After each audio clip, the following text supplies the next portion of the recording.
I love this book, and I didn't think I would. I've done a few book reviews in my career. I often dread them. I don't know why. Maybe it takes the pleasure out of reading for pleasure. So I was expecting this book, the Genesis Museum Collector's Exhibit, I was expecting it to be a little bit more of a reference guide or like a price book. Boy, was I wrong. This book is incredible. Seriously incredible. And it's not just for collectors. And it's heavy, really heavy. Let's dive in.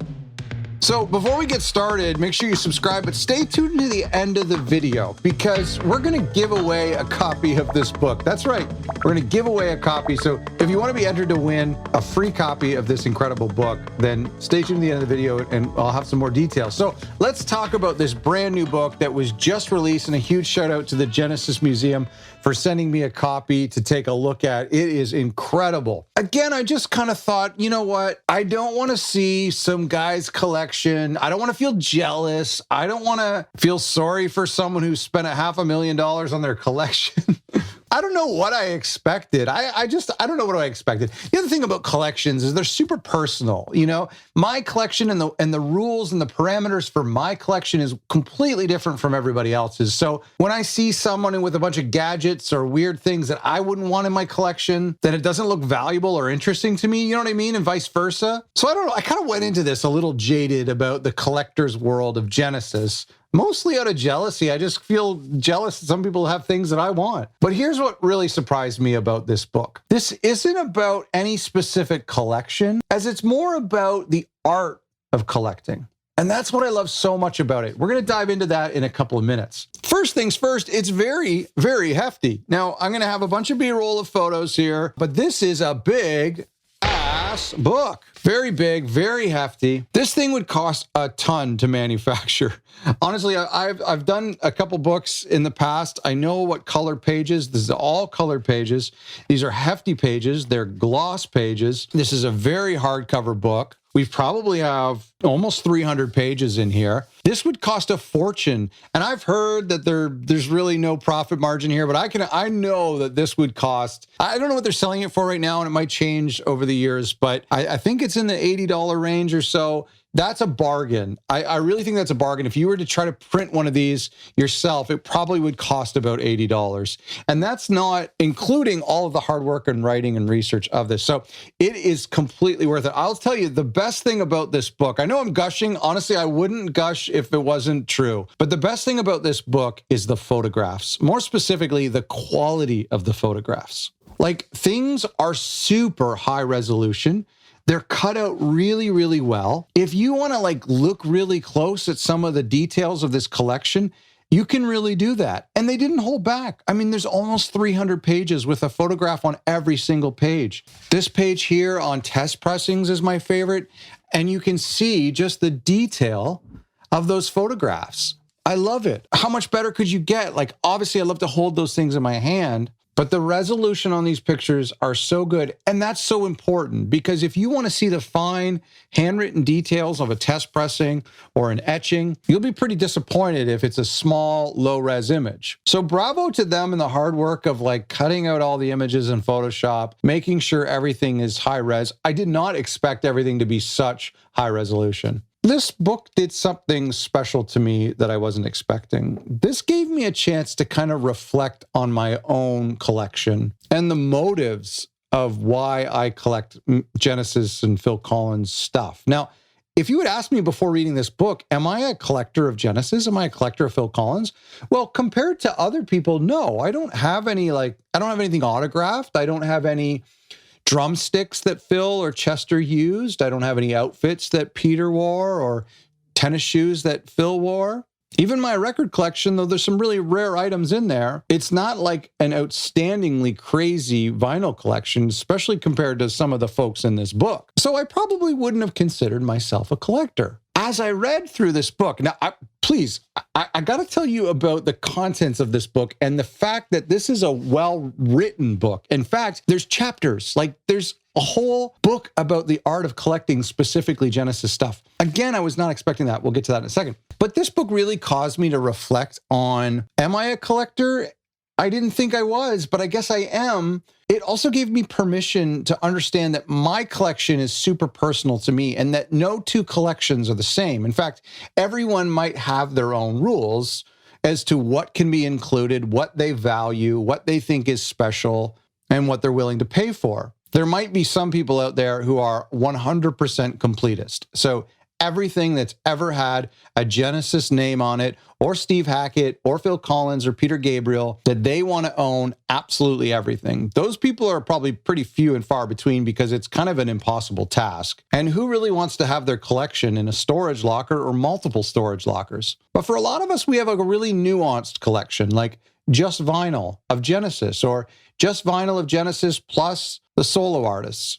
For people like me, I like to focus more on Phil's stuff. Then, of course, there's people who just collect books and magazines or posters or just 7 inches or just cassettes. There's an incredible beauty to that. And one of my favorite parts of this book was that there's something to read, that the chapters are broken down into different topics about what it means to be a collector and things that matter to collectors. That I was not expecting. This was actually a really good read and a really informative read. Here's a chapter about rarity, how rare some items are.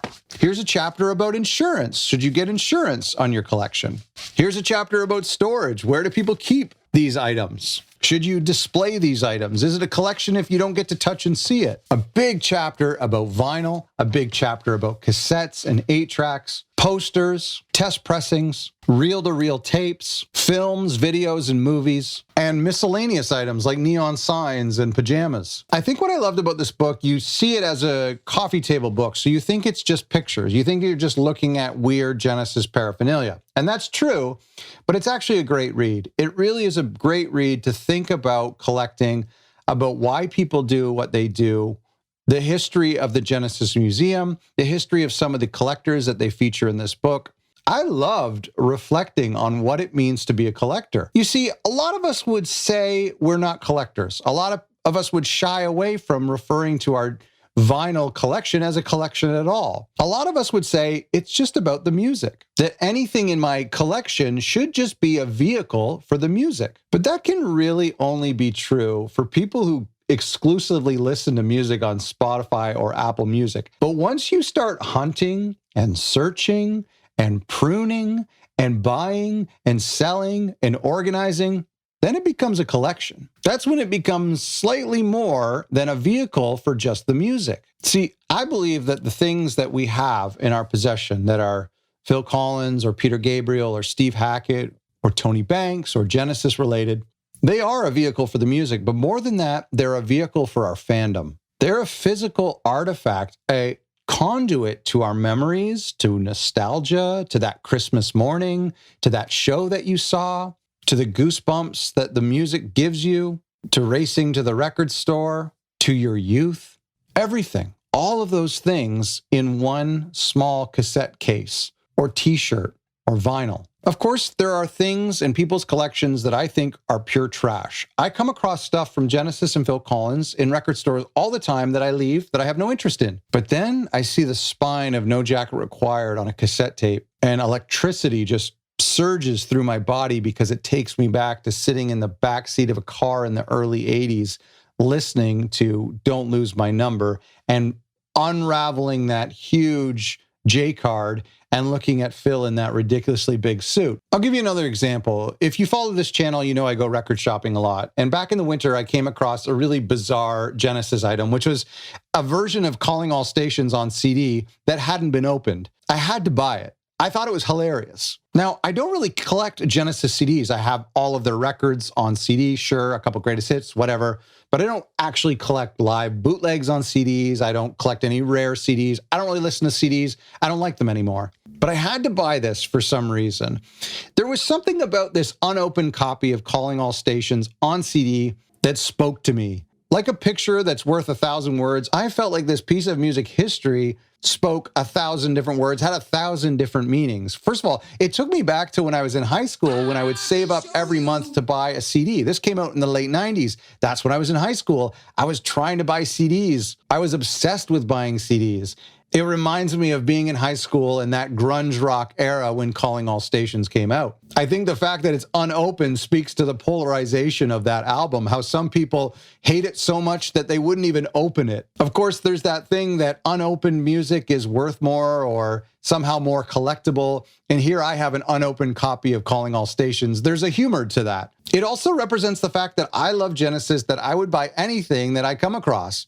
It also represents the fact that I think that is a criminally underrated record. I love Calling All Stations. So I ponied up the $15 or $18 it cost me because that CD represented so much. And I think I knew that deep down, but this book here and the writing in this book and the stories and the philosophies in this book really taught me or helped me illuminate that truth that these items, even this book itself, I love books. I love Genesis.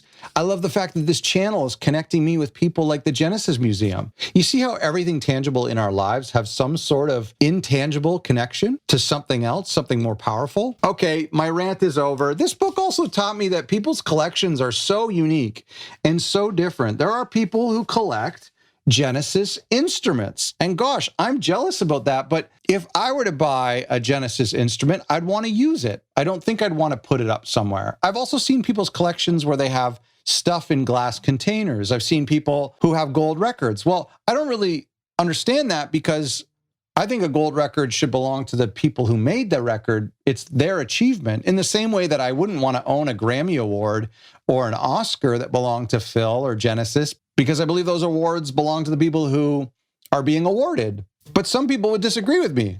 I love that. I love that. I think it's incredible. It gave me a chance to reflect on my own collection and why I collect what I collect. I love to listen to the records I have. I have some very rare records that my friend George just sent me. We did a video of that recently. And just last night, I was listening to this record that's probably worth several $100s that you can't find anywhere. It's super rare. It probably should be kept in a glass case, but I listen to it. I listen to it weekly. All of these rare bootlegs that I have, I love listening to them. I love owning them. I love just looking at them. I love collecting. Before this book, I would not have thought of myself as a collector, maybe a little bit, but yeah, I'm a collector, but within my own rules. I think this book is essential, and I hope I'm showing you enough pictures in the B-roll, but I think this book is essential. I know the price is steep. I'm going to provide a link where you can get a copy, and I'll talk about how you can win a copy shortly, but I really do think this book is essential, and I know at this day and age, we're seeing a lot of books come up, and if you want to send me your book, I'll review it. We'll talk about it. Great. But this book, I think, is really important. I think it's just a really cool look at the people who love Genesis. And there are people here who you might think are crazy. And then there are people in this book who you will think are 100% cut from the same cloth as you. That's what I love about it. This whole book culminates with showing incredible high-resolution pictures of people's actual collections. Look at this cassette collection. Oh my gosh. For some reason, cassettes resonate with me so much. I'm so jealous about this. But we know, and in this book, they talked about how a lot of cassettes were probably just thrown in the garbage. And oh my gosh, I just love looking at the high-resolution pictures of some of these cassettes that I've never, ever seen before in my life. And just kind of reading through these spines, what I would give to come across like one or two of them. Do I have any criticisms for this book? I think, okay, if I'm being super picky, if I have to come up with a criticism, if you want me to be somewhat balanced, I do think the title, which is actually kind of hard to see, but I do think the title might not do it justice. The Genesis Museum, we get that. For us diehard fans, we know what that is. Collector's Exhibit. I don't know. I just feel like I want more people to have this book. And so if it turns up on Amazon, if it turns up in a bookstore, I want people to know that they need to buy this book and that it isn't just for diehard collectors. In fact, it's maybe for people who aren't collectors so that they can peek inside people's collections and inside the mind of collectors. So I just think the book title could have maybe been a little bit clearer as a way to attract more buyers. That's my only criticism. Another thing I really like about this is every couple of pages, every couple of chapters, they do a little featurette on a different collector from around the world. Gosh, I would love to connect with some of these collectors, especially the ones close to home. So throughout the book, you see these people mentioned, you read their story, and then you can go to the end of the book and see a few more pictures of their collection. Unless I'm missing something, it kind of would have been nice to have a little footnote on that chapter and to say, go to page 230 to see more of their collection. That kind of would have been helpful to kind of connect the last few pictures of the book, The Collector's Story. But again, I'm really just searching for something to complain about. Really great. It's really, really great. I'm so proud to own this. Now, I want you to have a copy of it, so you can click the link below to pre-order or order whenever you're watching this. Grab a copy. I highly recommend you do. But gosh, I can't give away this copy. I'm not going to give away this copy because it's too meaningful to me. And I've been plowing through it. I'm like 2/3 of the way. I got it just a couple days ago. I've been reading it as fast as I can so I can get this video out. I'm going to go back and reread it because I've missed a few things, I'm sure. But there's no way that I'm going to give away this copy. I would need to have another copy if we were going to do a giveaway on this channel. What is this? Do I have a second copy here? Did they send me a second copy? Oh my gosh. And look, it's still in the bubble wrap. It's in this beautiful little cardboard edge. It's got a nice little Genesis Museum sticker. You guys are so lucky. We're all so lucky. Okay, so if you've already pre-ordered this copy, great. But if you're cheap, then go order a copy. If you're cheap and poor, I hear you. Well, let's do a giveaway.